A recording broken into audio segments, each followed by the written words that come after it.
Blue Bullet mengumumkan game balap kuda Full Stride untuk PlayStation 5 dan PC. Full Stride menawarkan pengalaman pacuan kuda dari sudut pandang orang pertama. Pengembang game asal Jepang, Blue Bullet mengumumkan akan merilis game balap kuda terbarunya berjudul Full Stride. Game ini dijadwalkan meluncur pada kuartal 1 tahun 2026 untuk platform PlayStation 5 dan PC melalui Steam. Sebagai bagian dari pengumuman resmi, Blue Bullet telah membuka halaman toko Full Stride di Steam. Sejak 18 Desember 2025, para pemain sudah dapat menambahkan game ini ke dalam daftar wishlist sambil menunggu perilisan resminya. Full Stride mengusung konsep balap kuda realistis dengan perspektif orang pertama. Pemain diajak merasakan langsung peran sebagai penunggang kuda mulai dari saat menunggu gerbang start terbuka hingga adu kecepatan menuju garis finish. Game ini dikembangkan menggunakan Unreal Engine 5 untuk menghadirkan visual detail dan atmosfer balapan yang imersif.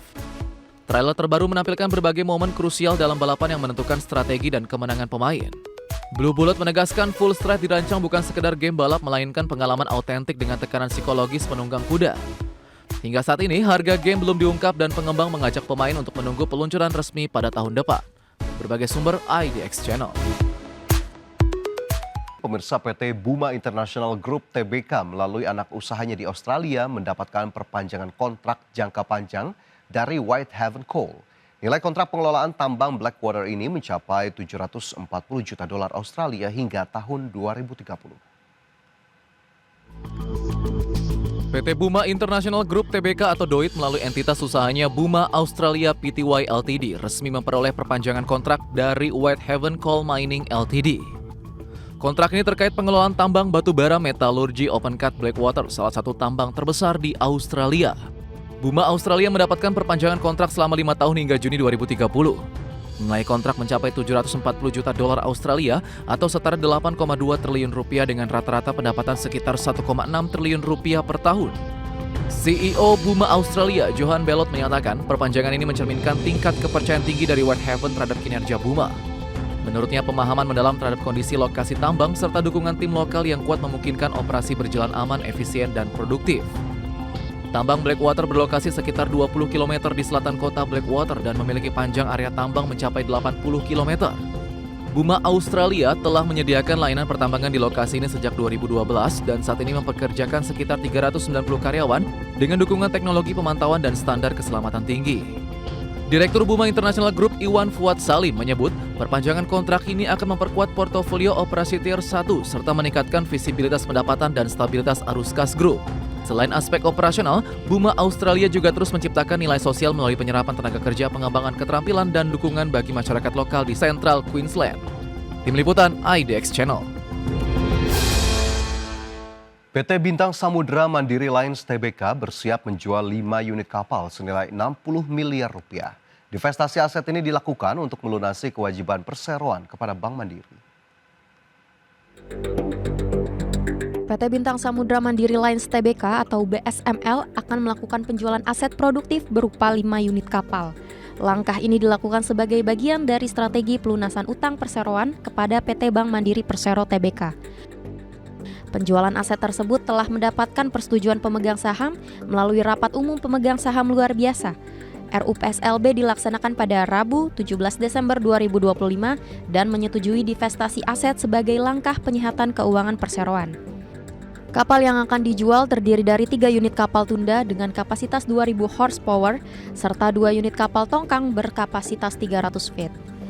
Aset tersebut akan dilepas kepada entitas non-afiliasi, diantaranya PT Pelayaran Korindo dan PT Anggame Samudra Line. Manajemen menyebut nilai transaksi penjualan kapal diperkirakan mencapai 60 miliar rupiah. Nilai tersebut setara dengan 45,74% dari total ekuitas BSML yang per 30 September 2025 tercatat sebesar 131 miliar rupiah. Dana hasil penjualan akan diprioritaskan untuk melunasi utang kepada Bank Mandiri dengan posisi outstanding utang berbunga sekitar 30 miliar rupiah. Jika terdapat sisa dana, akan digunakan untuk menurunkan utang pihak ketiga dan menambah modal kerja guna meningkatkan efisiensi operasional dan profitabilitas armada perseroan. Tim Liputan IDX Channel. Pemirsa, MG Motor Indonesia memastikan akan meluncurkan SUV listrik terbarunya MG S5 EV pada kuartal pertama tahun 2026. Model ini digadang-gadang menjadi SUV listrik baru dengan jarak tempuh panjang dan standar keselamatan tinggi. MG Motor Indonesia resmi mengonfirmasi rencana peluncuran SUV listrik terbaru MG S5 EV di pasar Indonesia. Peluncuran ini dijadwalkan pada kuartal pertama tahun 2026 setelah model tersebut diperkenalkan ke publik pada ajang Gias 2025. Head of Marketing MG Motor Indonesia Hari Kurniawan menyebut MG S5 EV akan menjadi salah satu model utama MG tahun depan. Menurutnya model tersebut dihadirkan untuk menawarkan SUV listrik dengan desain modern dan karakter yang stylish. MG S5 EV dibangun di atas modular scalable platform yang dirancang khusus untuk kendaraan listrik murni.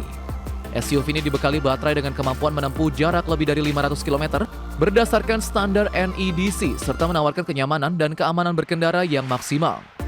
Dari sisi keselamatan, MG S5 EV telah memenuhi standar tinggi dengan perolehan rating 5 bintang dari Euro NCAP. Kendaraan listrik ini juga dilengkapi dengan berbagai fitur keselamatan dan teknologi canggih untuk mendukung performa dan perlindungan pengguna. Sebelum masuk Indonesia, MG S5 EV telah diluncurkan di sejumlah pasar global termasuk China, Inggris, Uni Eropa, Singapura, dan Malaysia. Di Thailand, model ini dibanderol mulai dari 739.900 baht atau setara dengan sekitar 361,3 juta rupiah. Berbagai sumber IDX Channel.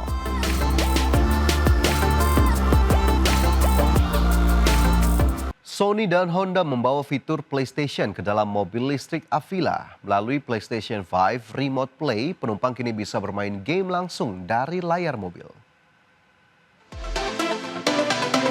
Sony melalui kerjasama dengan Honda resmi membawa fitur PS5 Remote Play ke mobil listrik Avila. Langkah ini menjadikan Avila sebagai mobil listrik pertama yang mendukung PlayStation Remote Play secara natif di dalam kendaraan. Avila merupakan mobil listrik pertama dari Sony Honda Mobility atau SHM sebagai perusahaan patungan Sony dan Honda. Penambahan fitur PS5 Remote Play kini resmi diumumkan SHM pada 18 Desember 2025 dan dinilai sejalan dengan DNA hiburan Sony. Kehadiran Remote Play di Avila menawarkan pendekatan baru dalam sistem hiburan kendaraan. Berbeda dengan game bawaan seperti di beberapa mobil lain, pengguna dapat mengakses seluruh pustaka game PS5 milik mereka melalui streaming. Fitur PS5 Remote Play terintegrasi langsung dengan layar di dalam mobil termasuk layar di belakang setiap kursi depan. Penumpang dapat bermain game PS5 dengan audio dari sistem mobil tanpa memerlukan perangkat tambahan selama perjalanan. Remote Play juga dapat diakses melalui layar utama di depan dengan syarat mobil dalam kondisi terparkir. Meski memerlukan konsol PS5 yang aktif di rumah, fitur ini diperkirakan mulai hadir pada tahun 2026 dan dinilai sebagai inovasi menarik untuk hiburan kendaraan masa depan. Berbagai sumber IDX Channel.